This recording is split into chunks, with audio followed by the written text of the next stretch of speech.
Hello, welcome to Anything Relevant. Spiderman Far From Home spoilers. So, Gyllenhaal did an amazing job. An amazing job. Uh, Clever, clever, clever. I really enjoyed it. His take, and the role in which he was given to play, in the sense of this is what the plot is, this is what you're up to, this is your motives, this is how you're going to get it done. Very interesting. Very, very interesting. The creativity of the twist, I really appreciate. The using the huge tapestry of 20 movies as something to draw from to really weave your web of your own individual story. Very well done. The acting, I'm going to say it's like a sitcom, like sitcom acting from one moment, action adventure the next, and the 1980s, style high school movie. It has like a fusion. So this is very aware. If you look at it from the other angle, from behind the camera, the people that created this movie, that they know that there's a wide demographic. That's what's very interesting about these Disney Marvel movies. I don't know if you think about that. I do. I like details. This is a detail that I think is got some validity, and that's that they know the demographic is from, Susan you can chew bubble gum to people in their 50s and 60s, and that's a wide demographic. It's a huge demographic. So how do you entertain unilaterally across the whole board that wide of a demographic? That's a huge demographic. So you sprinkle out your humor in different ways. And there's some cliche jokes, dropping a camera, then catching it, and oh, wasn't that close? And then plunk. They do that. I like how it's done, though. Made me laugh, especially the person that did it. If you watched it, you know exactly what I'm talking about. That was very funny. In Homecoming, that teacher, when he's getting interviewed after the whole Washington trip, and glad we didn't lose a kid. Not like last time. Never want that again. I love that scene. He's so a shell of himself. You can tell that just from that interview that he's had something bad happen, and they're making light of it, which is in a way kind of disturbing. But that's kind of where my sense of humor sits. I like it all. A lot of things make me laugh. So even that kind of light-hearted, dark humor, almost an oxymoron. But it's true, though. That's what they're doing here, and it's funny. I wish there was more of that, another moment like that from that teacher in Far From Home. But, all right. The other thing I'll say about the humor is that they didn't really flex their muscles on it, so they're trying to appease to the people that have complaints about too much humor, turning too much to the point of not feeling real. Like in the heat of such catastrophe, people are still cracking jokes. That's when you can lose the crowd. So, maybe in some past Marvel movies, like Thor Ragnarok, you went too far, too much humor in that. Well, I can argue some semantics. Yeah, but who wants to do that though? The semantics that kind of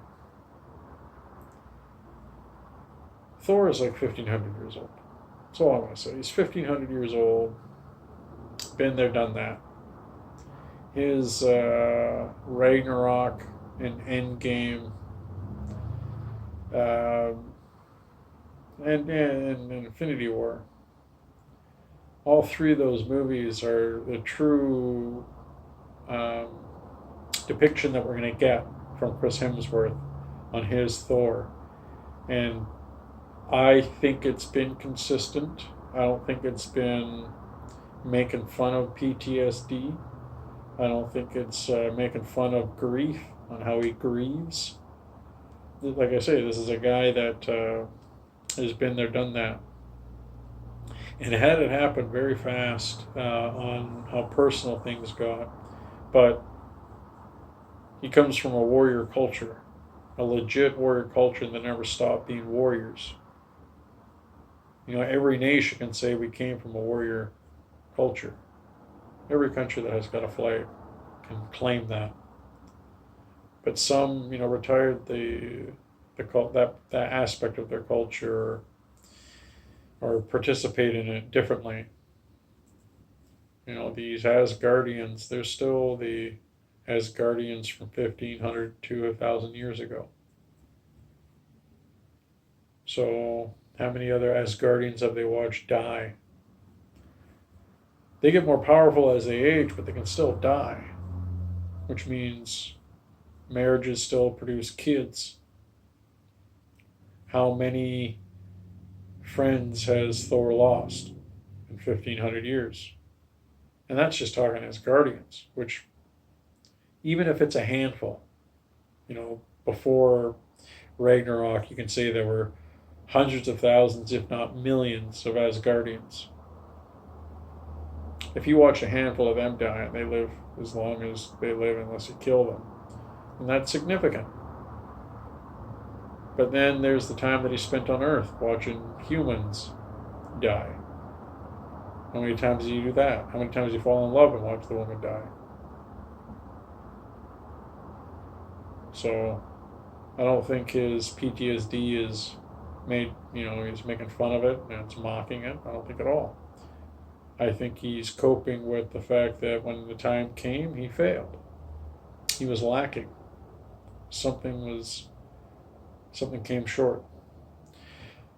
So with those movies, the humor got over the top, and that's why I brought it up in the first place. And then they started to reel back, same with Guardians. Too much humor, reel it back, so people are complaining. And I'm not objecting the complaint.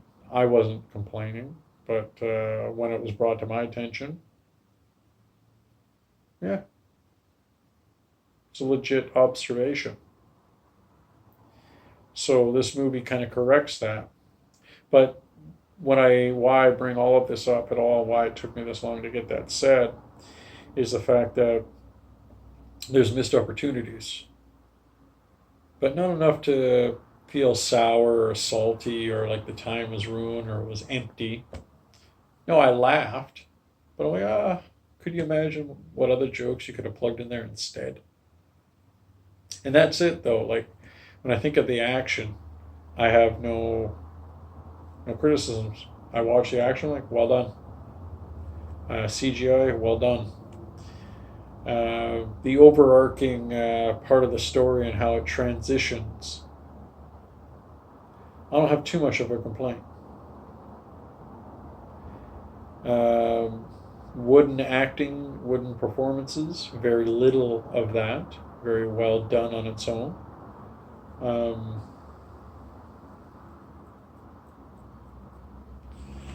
Trying to think of there's something else that was bothering me.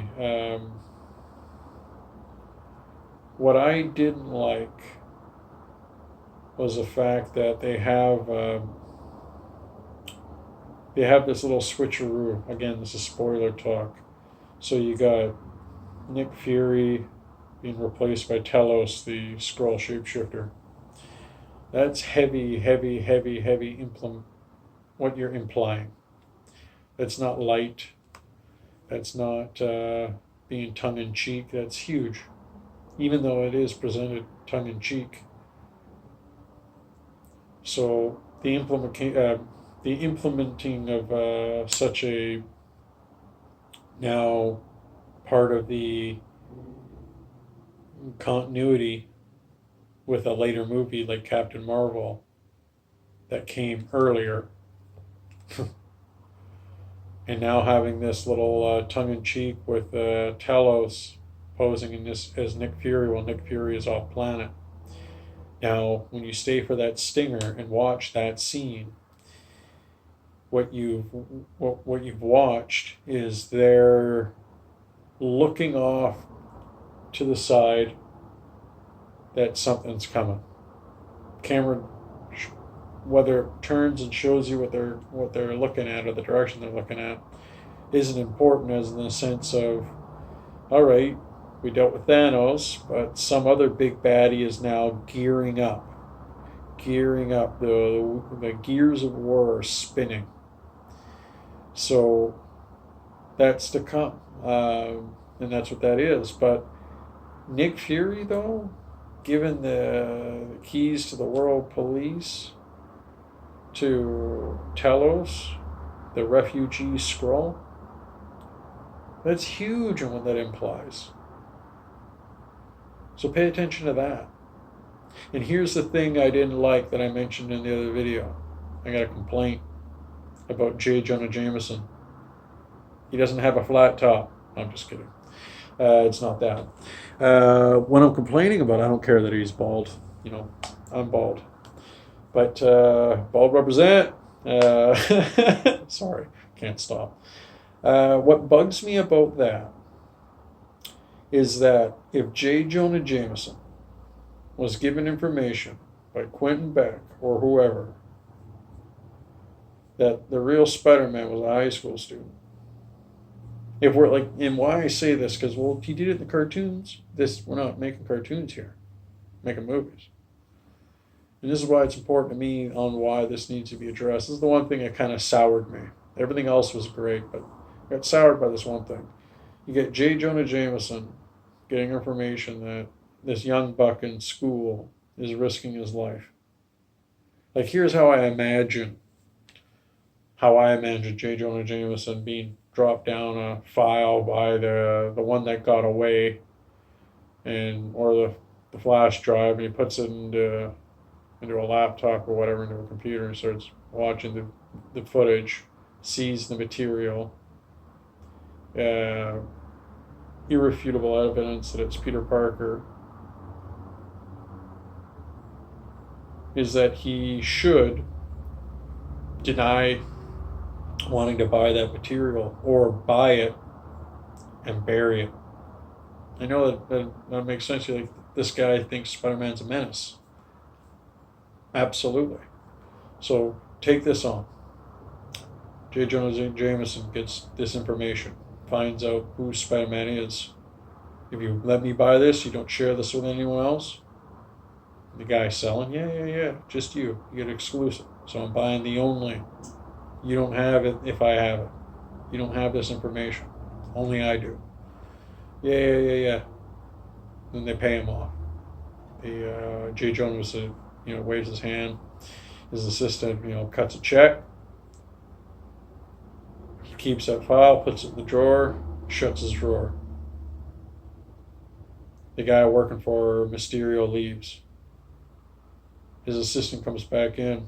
So we run on the story? Oh, I'm going to sit on it for a while. Really? That's the biggest scoop. You just paid him to do nothing. Yeah. The heck do you think I'm going to do?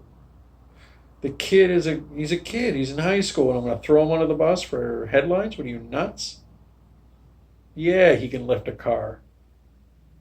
He's still a teenager.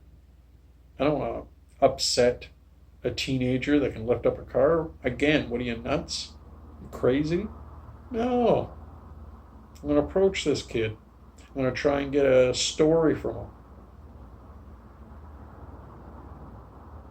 There's some integrity there.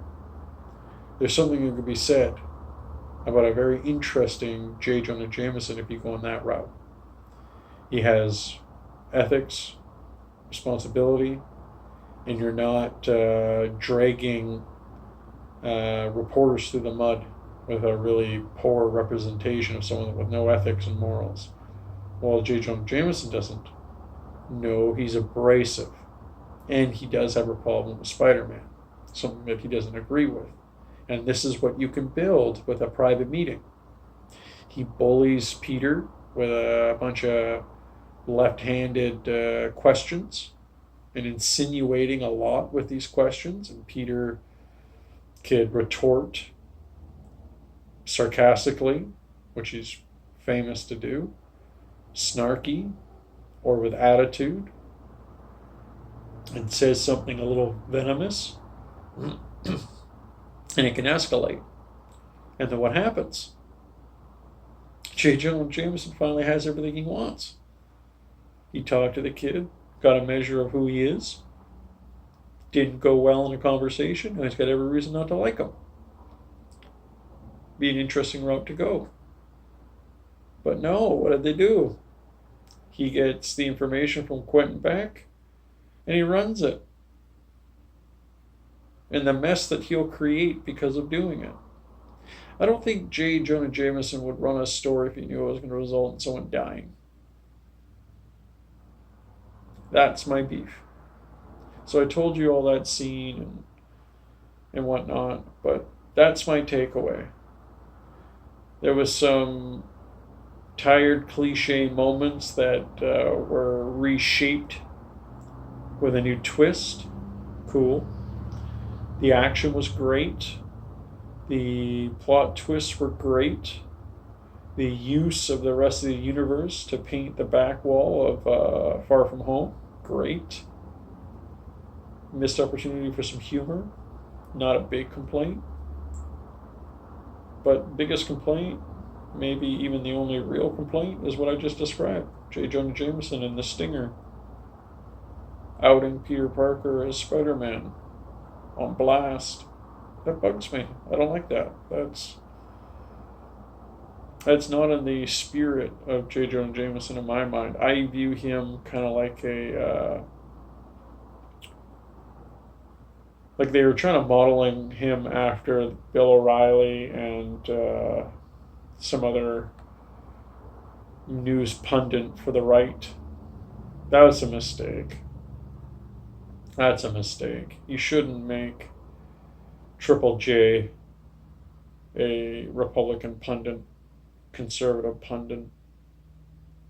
Make him independent and not beholden to anyone. And that's why he's so abrasive.